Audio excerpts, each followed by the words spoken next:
हामीलाई इन्डियाले सबभन्दा पहिला दिने भनेको नै तर्साउने भनेको नै नाकाबन्दी गरेर गर्छ। उनीहरूकै सबभन्दा बलियो पल्टन भने गोर्खाली पल्टन हो हैन।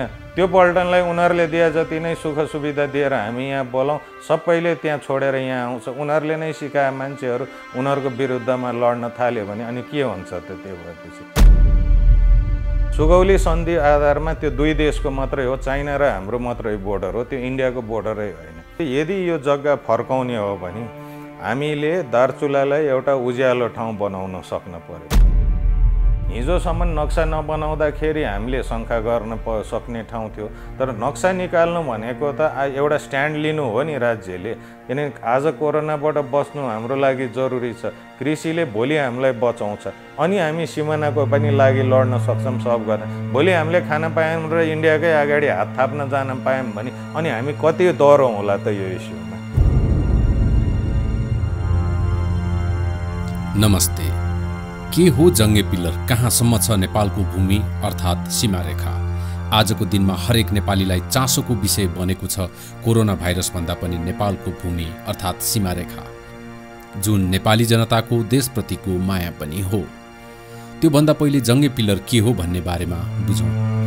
नेपाल दुई ढुङ्गा बीचको तरुल भनेर भनिन्छ, तर हामीले बुझ्नुपर्ने के छ भने पूर्व पश्चिम नेपाल र भारत बीच नयाँ नक्सा सार्वजनिक हुनु अघि 1880 किलोमिटरको सीमा जोडिएको थियो, जहाँ 913वटा जङ्गे पिल्लरले नेपाल र भारतको सीमारेखा बताएको थियो। जङ्गे पिल्लरलाई मेसनरी बाउन्ड्री पिल्लर अर्थात् पत्थरको किलो पनि भनिन्छ। भारतमा इस्ट इन्डिया कम्पनीले राज्य गरेको समयमा नेपाल र भारत बीचको सिमानामा 913वटा जङ्गे पिल्लर निर्माण गरिएको थियो। नेपाल भारत सीमा देशका 26 जिल्लाले छोएको छ। उत्तरी छिमेकी चीनसँग नेपालको सीमा 1415 किलोमिटर सीमा जोडिएको थियो। योभन्दा पहिले चाइनाले नेपालको हिमाल सगरमाथामाथि नजर लगाउनु र लिपुलेक लिम्पियाधुरा कालापानीमा भारत अघि सर्नु भनेको समग्र देशको हित विपरीत छ, जसको निकास खोजिएन भने यसले छिमेकी राष्ट्रहरूको बीचको सम्बन्ध मात्र नभई नेपाली जनताले भारत र चीनलाई हेर्ने सोच्ने दुवै कुरामा भयङ्कर फरक आउनेछ, जसले नेपालको मात्र नोक्सानी छैन, भारत र चाइना दुवैलाई घाँटीमा निस्केको पिलो जस्तै हुनेछ। बिस्तारै बिस्तारै त्यसको दुखाइ बढेर जानेछ, जुन बेला न बोल्न सकिनेछ न चल्न। भए पनि चाइना नेपालको सीमा रेखामा खासै विवाद भने छैन। नेपालले नक्सा सुधार गरी जारी गर्दा के नेपालको विवादित भूमि फिर्ता होला? आज हामी नेपाल सीमाको बारेमा एक जानकार व्यक्ति पूर्व स्वास्थ्य मन्त्री निक्षे शमशेर जङ्गबहादुर राणासँग नेपालको गुमेको भूभागको बारेमा कुराकानी गर्नेछौँ। अब प्रत्यक्ष हेर्दाखेरि इमिडिएट उसमा हेर्दाखेरि यो दुइटै गम्भीर विषय हो हैन।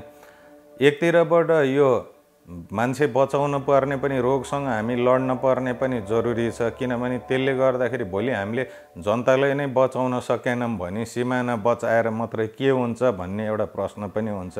तर त्यो भन्दै पनि सीमा भनेको पनि आफ्नो अस्तित्वको सवाल हो। हामीले जब देशै रहेन भने पनि हामी सुरक्षित रहेर गरेपछि के फाइदा त?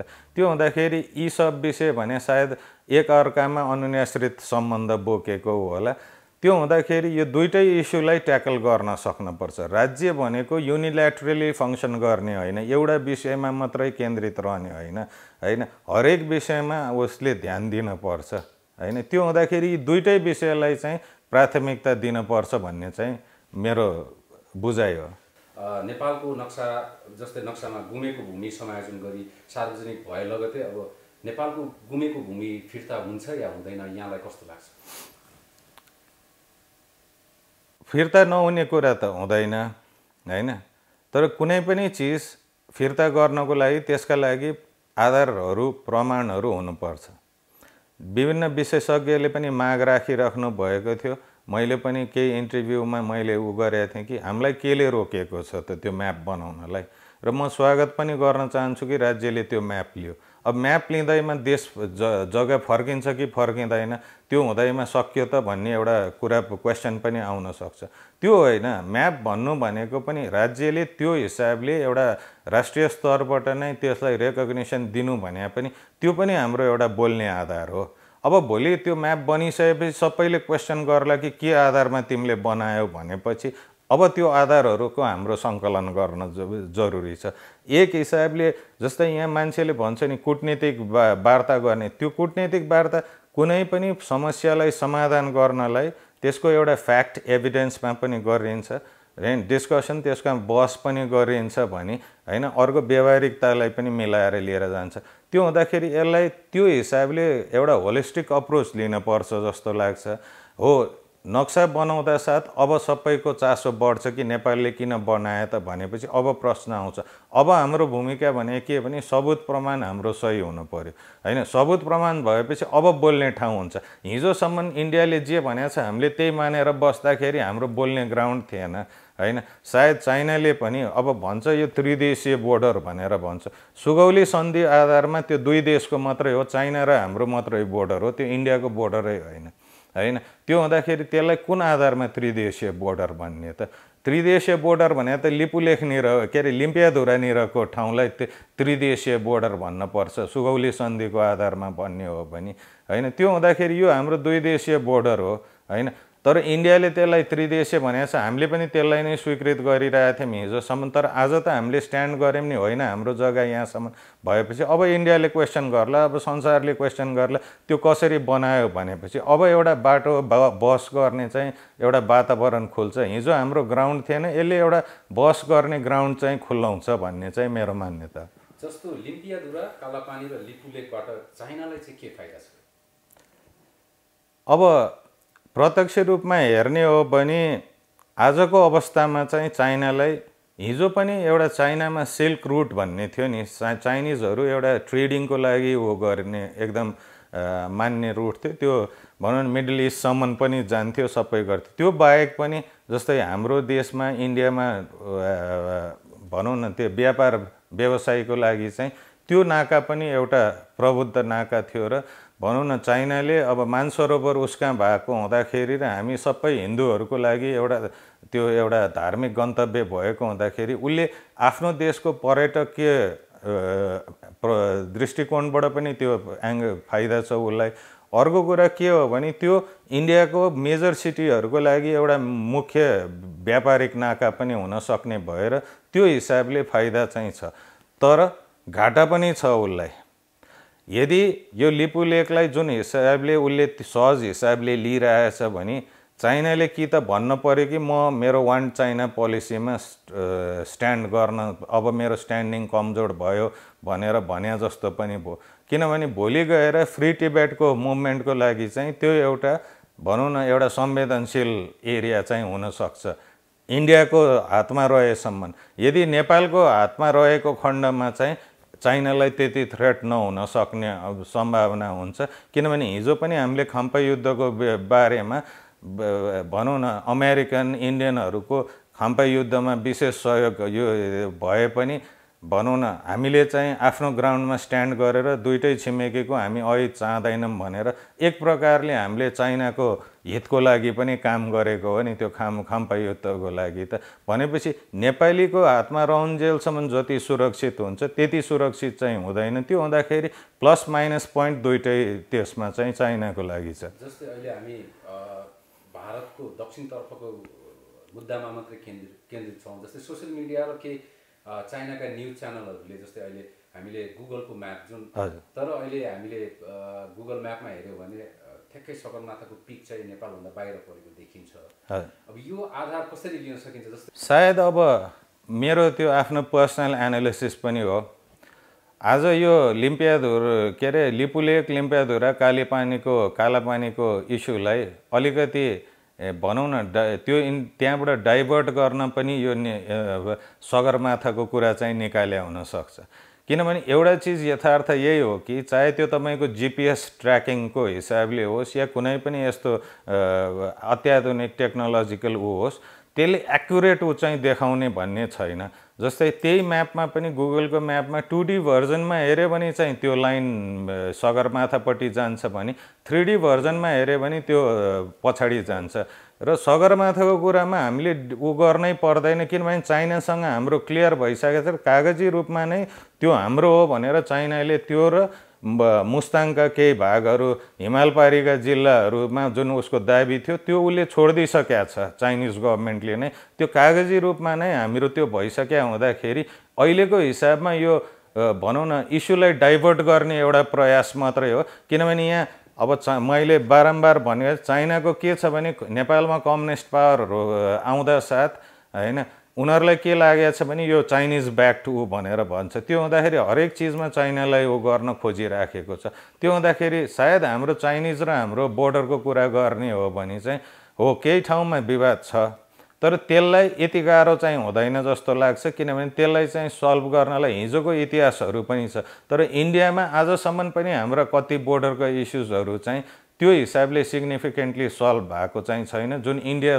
चाइनासँग हाम्रो भएको छ। त्यो हुँदाखेरि यो एउटा अतिरञ्जित यो इस्युलाई डाइभर्ट गर्न खोजेको मात्रै हो होइन। यो कालापानीबाट मान्छेको भनौँ न ध्यान आकर्षण घटाउन खोजे मात्रै हो। अहिलेको अवस्थामा जस्तै नेपालले भारतलाई जुन कूटनीतिक नोट पठायो त्यस्तै चाइनालाई यो मुद्दामा यो नोट पठाउन आवश्यक छ या छैन? अब टेक्निकली भन्ने हो भने चाइनालाई पठाउन अझ जरुरी छ। किनभने सुगौली सन्धिकोलाई हामीले आधार मान्ने भने त हामीले सुगौली सन्धिलाई हो नि आजको नेपाललाई, नत्र हिजोको नेपाल त हाम्रो अझै ठुलो थियो नि। भनेपछि हामी आज आधार मान्ने भने एउटा जेन्टलम्यान्स प्रमिस भन्छ नि, त्यो भनेअनुसार हामीले आधार मान्ने भने त सुगौली सन्धि हो। सुगौली सन्धिको आधारमा हेर्ने भने त त्यो त चाइना र हाम्रो मात्रै सरोकारको पोइन्ट हो होइन। इन्डियाले त त्यसमा जबरजस्ती आफ्नो क्लेम गर्न खोजिरहेछ। त्यो हुँदाखेरि चाइनासँग पनि गर्नुपर्छ। तर के छ भने यहाँ मान्छेले अलिकति हरेक इस्युलाई बुझ्न नखोजेर अतिरञ्जित गर्न खोज्छन् कि।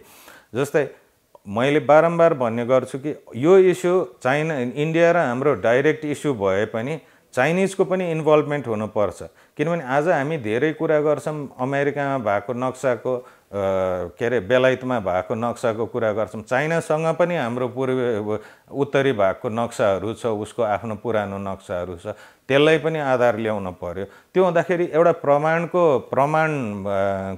भनौँ न रिसोर्स कन्ट्रीको रूपमा चाहिँ चाइनिजलाई पनि इन्भल्भ गराउन सक्छ र एउटा अब्जर्भरको रूपमा पनि त्यो इन्भल्भ गराउनुपर्छ। त्यो अन्तर्राष्ट्रिय कानुन अनुसार पनि जुनै पनि देशको त्यो इस्युसँग सम्बन्ध हुन्छ ती सबैको उपस्थिति हुन चाहिँ जरुरी छ। र त्यसमा अझ मैले अस्ति भने पनि थिएँ, अब यसमा अप्रत्यक्ष रूपमा एउटा पर्यवेक्षकको भूमिकामा चाहिँ बेलायत पनि हुनुपर्छ यसमा। किनभने उसको इस्ट इन्डिया कम्पनीको कारणले गर्दाखेरि यो भयो हो नि। र त्यो इस्ट इन्डिया कम्पनी ब्रिटिस क्राउनकै अन्डरमा भएको हुँदाखेरि तपाईँले कसैको घरमा विवाद गऱ्यो भने के तपाईँ चाहिँ हात धोएर छुट्टै जान मिल्छ होइन। त्यो हुँदाखेरि बेलायतको पनि इन्भल्भमेन्ट हुनैपर्छ। सकेसम्म हामी दुई देश बिचमा एउटा भनौँ न समझदारीको बिचमा गरौँ, त्योभन्दा उत्तम केही पनि हुँदैन। त्यसपछि भएन भने हामी चाइनिज र ब्रिटिसहरूलाई राखेर दुईटैलाई राख्नुपर्छ होइन। किनभने उनीहरूको अप्रत्यक्ष त्यसमा इन्भल्भमेन्ट छ होइन। त्यो हुँदाखेरि उनीहरूलाई पनि राख्नुपर्छ। त्यो भएन र त्यहाँबाट पनि भएन भने अनि युद्धमा जाने या अन्तर्राष्ट्रियकरण जाने त्यो हिसाबले अनि सोच्नुपर्छ। पहिला त हुन सक्ने सम्भावनाहरू त हामी ट्राई गर्न पर्यो। जस्तो यो नयाँ नक्सा जारी भएपछि अब यो हाम्रो बहसमा हामीले के बुझ्यौँ भने तुरुन्तै यो जग्गा हाम्रो भइसकेको छैन। जुन टेरिटोरीमा भारतीय सेनाहरू आएर उहाँहरू कब्जा गरेर बसिरहेका छन् होइन। भने अब यसको यो नेपालको स्वामित्वमा पुनः स्वामित्वमा ल्याउनको लागि अझै कस्ता खालका स्टेपहरू, जस्तै यहाँले भन्नुभयो ब्रिटिसले कस्तो खालको भूमिका खेल्न सक्छ या हामीलाई के कस्ता खालका प्रमाणहरू जुटाउन आवश्यक छ? होइन, सबभन्दा पहिला त कुनै पनि एरियालाई अब जस्तै हामी यहाँ कुरा गरेर हामी भोलि गएर ल कूटनीतिक हिसाबबाट मिलाउँला रे सबै चिज मिल्यो भने पनि त्यसपछि के हुन्छ त होइन। त्यो हामीले प्लान गर्नुपर्छ। हरेक चिज के भने खालि साँध सिमानाको कुरा मात्रै आउँदैन, व्यावहारिकताको पनि कुरा आउँछ होइन। त्यो हुँदाखेरि यदि यो जग्गा फर्काउने हो भने हामीले दार्चुलालाई एउटा उज्यालो ठाउँ बनाउन सक्न पर्यो। त्यहाँ हामीले पोसिबिलिटिजहरू क्रिएट गर्न पर्यो, चहल पहल बढाउन पर्यो ताकि उनीहरूको भन्दा हामी बेटर बनाउन सकौँ त्यो ठाउँलाई होइन। हामीले बढ्ता अप्सन्सहरू दिन सकौँ, एउटा त्यो। दोस्रो कुरा त्यसलाई हामीले साँच्चीकै आफ्नो बनाउने हो भने हाम्रो लागि सबभन्दा मोस्ट इम्पोर्टेन्ट भनेको यी कागजहरू त प्रमाणहरू त हामीसँग छ, विवाद भने खोलाको स्रोतमा हो होइन। त्यो हुँदाखेरि एउटा वाटर जियोलोजिस्टहरू ल्याएर वाटरको बारेमा राम्रोसँग उ गरे मान्छेहरूलाई लिएर आएर आजको प्राविधिक जुन हामीसँग टेक्नोलोजिकल सपोर्टहरू हुन्छ त्यसलाई हामीले युज गरेर हामीले कुटियाङ्दी भनेको चाहिँ त्यो चाहिँ मूल कालीको स्रोत हो भनेर या स्रोतबाट निक्लेको खोला भनेर त्यो प्रमाणित गऱ्यौँ भने चाहिँ हाम्रो कसैले पनि हामीलाई उ गर्न सक्दैन होइन। त्यो हुँदाखेरि एउटा कुटनीतिक तवरबाट हामीले कुरा गर्ने आफ्नो ठाउँमा छ त्यो राज्य जग्गा फर्काउनलाई, दोस्रो हामीसँग सबुत प्रमाण र हामीले भनौँ न व्यावहारिकता चाहिँ सुधार्दै लिएर जान सक्नु पर्यो, त्यहाँ पहुँच पुर्याउनु पर्यो, राज्यको उपस्थिति दर बनाउँदै जान पर्यो होइन। त्यो हिसाबले गऱ्यौँ भने चाहिँ यो हामीसँग फर्किन्छ।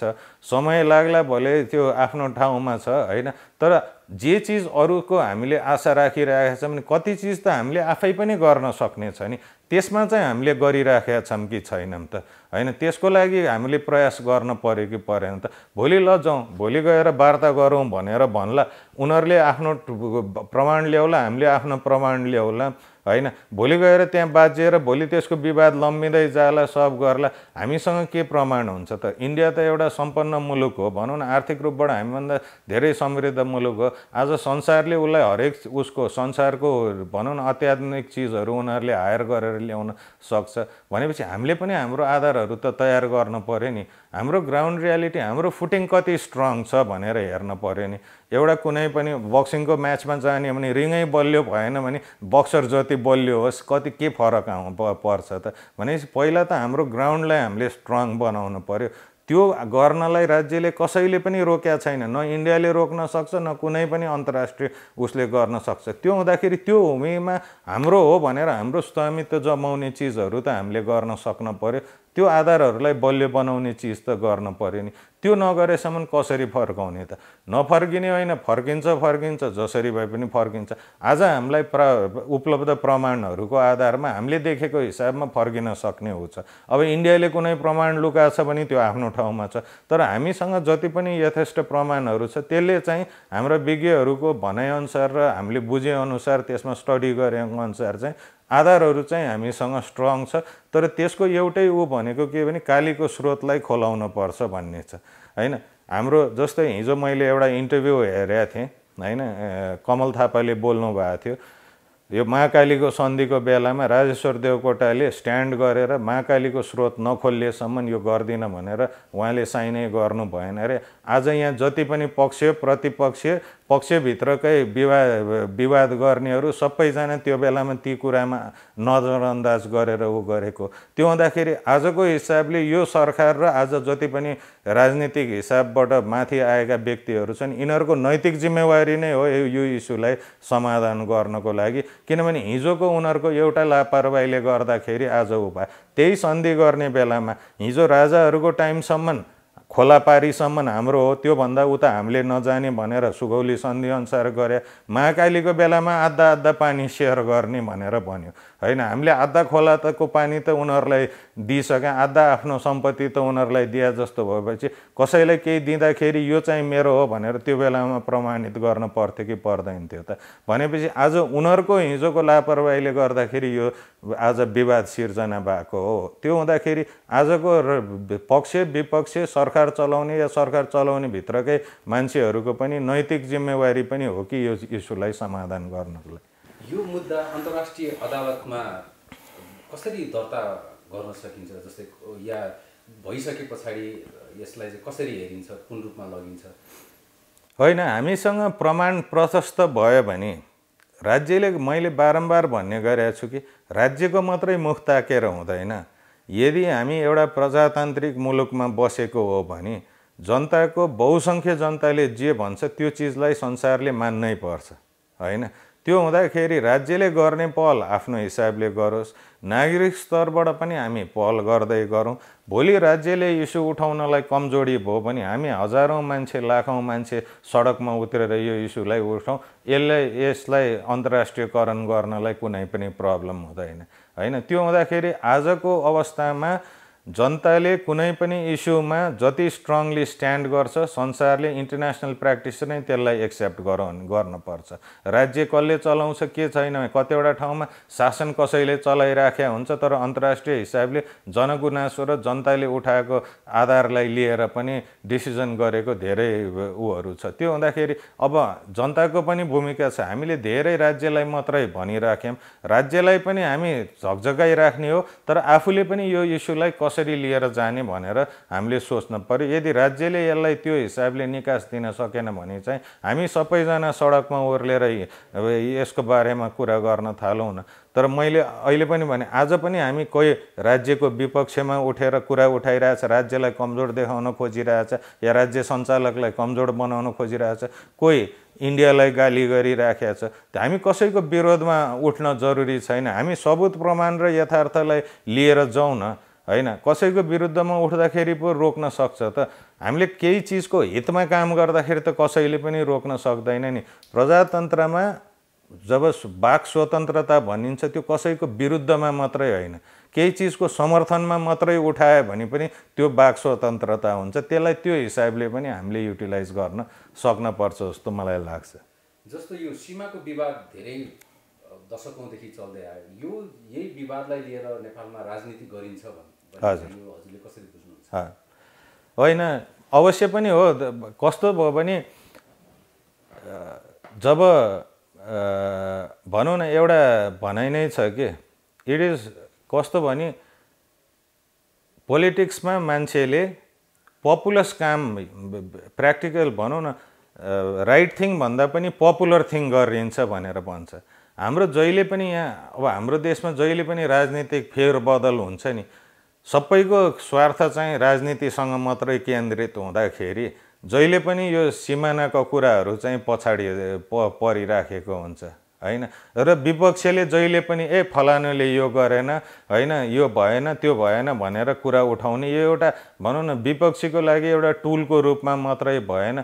यस्ता इस्युजहरू पक्ष विपक्ष होइन, एउटा सामूहिक इस्युको रूपमा लिएर जानुपर्छ, होइन? यहाँ कतिले भन्छन् नि कोरा राष्ट्रवाद, यो वाद ऊ वाद भनेर भन्छ नि। मैले सधैँ भन्छु नि, अघि मैले भने जस्तो फर्टर्निटी भने जस्तो नि, ब्रदरहुड भने जस्तो हामीमा राष्ट्रवादी भन्दा पनि राष्ट्रित्वको भावना उठ्न पर्यो, नेसनहुड भनेर जान पर्यो। हामी जो कोही जुनै विचारको पनि हुनु सक्छ तर देशको लागि पर्दाखेरि ब्रदरहुड भने जस्तो नेसनहुड सबैजना एकजुट हुन त सक्न पर्यो नि। किनभने तपाईँलाई अप्ठ्यारो परेको चिजले भोलि मलाई पनि अप्ठ्यारो पार्न सक्छ नि, होइन? त्यो हुँदाखेरि त्यो हिसाबले हामी जान सक्न पर्यो। तर विडम्बना के भने यो कसैलाई झार्ने ऊ गर्ने र कसैले आफू पावरमा आउनको लागि विदेशीहरूसँग कम्प्रोमाइज गरेर ती इस्युजहरूलाई ओझेल पारिराखेको चाहिँ विषय भएको छ यो सीमा विवाद भने चाहिँ हाम्रो। जस्तै अहिले हामीले लिम्पियाधुरा, कालापानी र लिपुलेकको जुनमा यो विवाद सतहमा आएको छ, त्यो बाहेक हाम्रा कैयौँ जङ्गी बहादुरहरू हराएका छन्, मासिएका छन्। अब त्यो मुद्दालाई पनि सँगै अगाडि बढाउनु पर्ने हुन्छ या चाहिँ अहिले पहिलो प्राथमिकता यसलाई नै दिनुपर्ने देखिन्छ? होइन, अब ती विषयहरूलाई पनि हामीले छोड्ने होइन। तर के भने आज यो विषय बाहिर आइसकेको हुँदाखेरि र राज्यले त एउटा च्यालेन्जै लिएको, इन्टरनेसनली एउटा आफ्नो कदम चालिसकेको हुँदाखेरि हरेक नागरिकले अब त्यो गर्नुपर्छ। नक्सा बनाउनु भनेको हिजोसम्म नक्सा नबनाउँदाखेरि हामीले शङ्का गर्न सक्ने ठाउँ थियो, तर नक्सा निकाल्नु भनेको त एउटा स्ट्यान्ड लिनु हो नि राज्यले। अन्तर्राष्ट्रिय हिसाबमा आज इन्डियाका मिडियामा कति ठाउँमा निक्लिसकेको छ, यो अन्तर्राष्ट्रिय हिसाबमा ऊ भइसकेका छन्। यो त आज प्राइम इस्यु त यो हो नि, सुरुवात यहाँदेखि गरौँ, होइन? त्यहाँदेखि दक्षिण सिमाना त्यो 1 नम्बर पिलर भन्छ के अरे, त्यो 1 नम्बर पिलरदेखि सुरु गरौँ। अनि त्यसपछि यो इस्युलाई एक ठाउँमा सल्भ गर्दै गएपछि अनि अरू पनि सल्भ गर्दै जान सकिन्छ। र सायद इन्डियासँग यो इस्युलाई हामीले राम्रोसँग वार्ता गरेर या भनौँ न यसको समाधान निकाल्न सक्यौँ भने चाहिँ यो एउटा नजिर स्थापना हुनसक्छ अरू ठाउँको लागि पनि, होइन?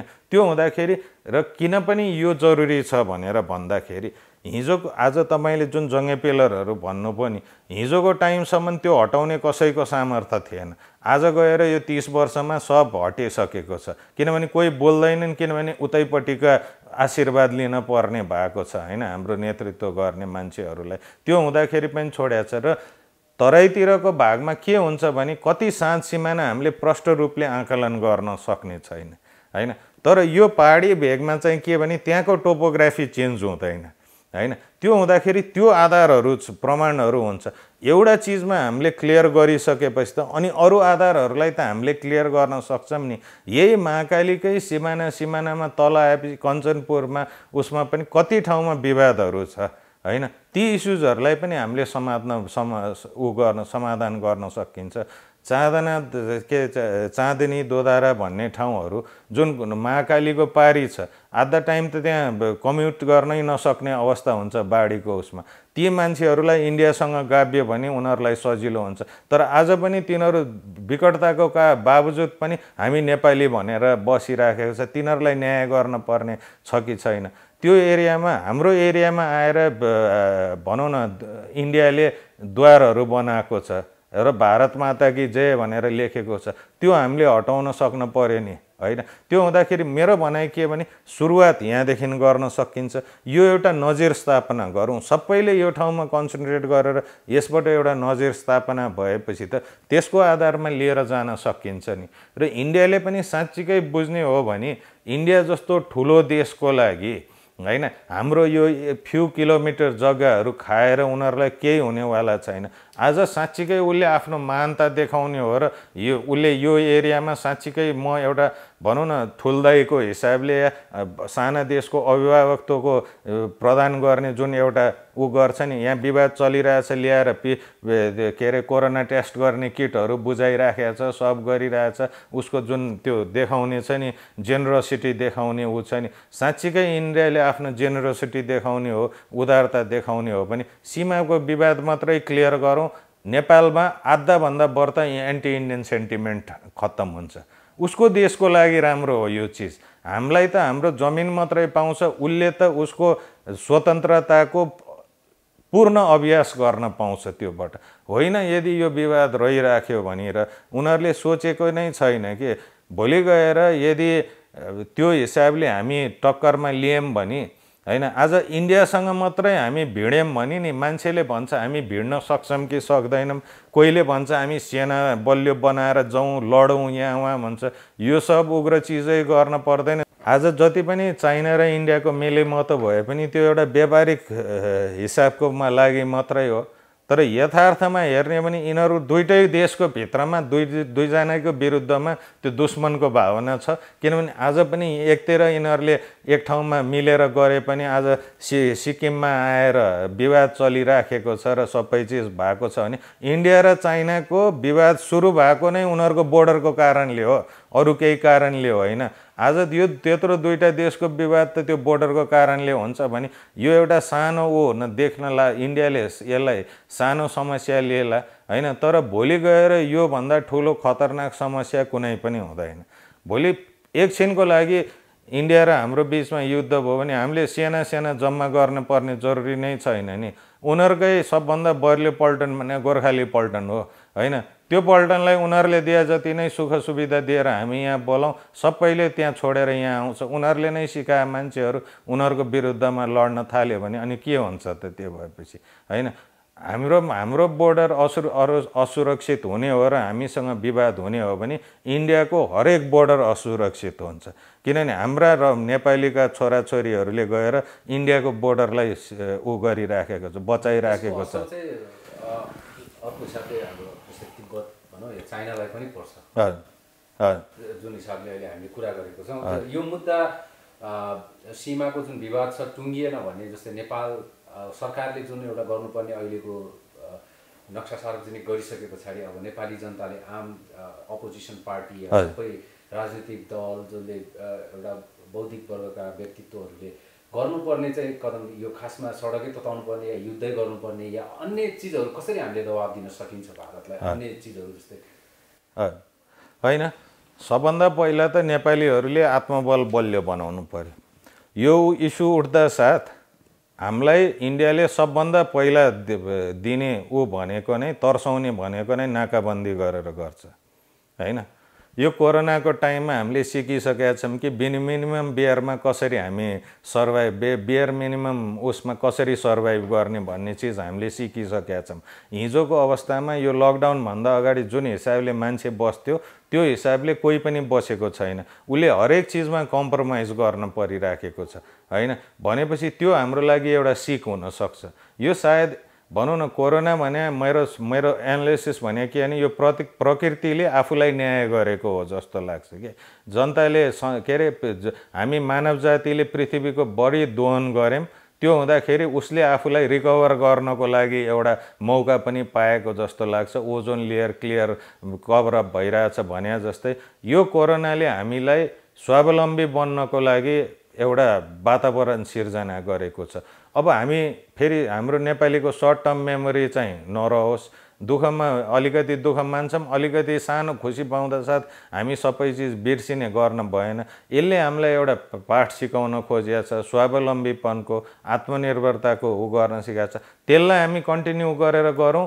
इन्डियाले हामीलाई थ्रेट दिन सक्दैन। 1960s सम्म पनि हामी खाद्यान्नमा हामी आत्मनिर्भर थियौँ र हामी इन्डियालाई र साउथ कोरियालाई शुद्ध एक्सपोर्ट गर्थ्यौँ हैन। खाद्यान्न एक्सपोर्ट गर्थ्यौँ, विभिन्न अरू ठाउँमा पनि हामीले खाद्यान्न एक्सपोर्ट गर्थ्यौँ। त्यो हुँदाखेरि इन्डियाले हाम्रो रोक्ने भनेको सबैभन्दा मेन कुरा भने खाद्यान्न हो हैन। त्यो खाद्यान्नमा हामीले जोड दिन पर्यो।